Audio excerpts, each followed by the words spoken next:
que ce texte dit, et je le lis parce que les chrétiennes qui sont là, les pasteurs du ministère femmes savent de quoi il s'agit déjà en ce qui concerne le verset. Mais d'autres femmes qui ne connaissent pas, je voudrais avec pertinence vous démontrer que vous êtes en mission. Et c'est la raison pour laquelle vous êtes si important pour nous. Parce que vous êtes en mission. Si vous réussissez votre mission, nous avons réussi dans le monde. Luc chapitre 20, à partir du verset 28, les hommes viennent rencontrer Jésus, disons. Ils viennent rencontrer Jésus. Luc chapitre 20, à partir du verset 28. La Bible déclare. Elle déclare.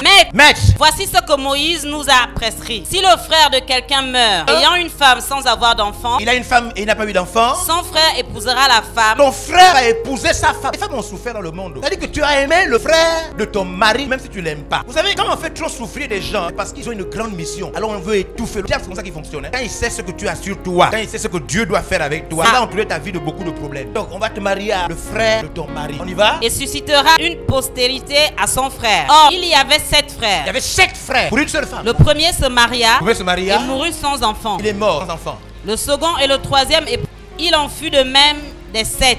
Chacun, 7. C'est-à-dire 7 visages, 7 matelas, 7 mains qui touchent ton corps, 7 mains. Tu te tapes à l'épaule la nuit, 7 mains.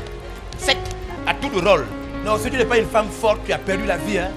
Il faut être une femme forte. Il faut devenir une femme forte. Pourquoi? Mais parce que le monde considère que tu es un instrument. Le monde a développé la philosophie selon laquelle la femme doit tout subir. Que la femme n'est rien. C'est comme ça que le monde te voit. Le monde adore de te voir comme ça. Mais si tu n'es pas fort, le monde aura raison de te voir comme ça. En Arabie Saoudite, le prince maintenant, là, celui qui est en train de prendre les choses là, il est en train de libérer. Les femmes maintenant ont le droit de voir des films au cinéma. Les femmes, pendant des siècles, n'avaient pas le droit de suivre un film au cinéma, ni de conduire. Elles n'avaient pas le droit de tenir un volant. Et elles n'avaient pas le droit de sortir du pays pour aller se faire soigner ou quoi que ce soit. Regardez jusqu'à quel niveau on peut marginaliser les femmes. Des siècles antiques, des femmes ont été écrasées, dominées, comme des bêtes. Ça continue jusqu'à aujourd'hui. Hein.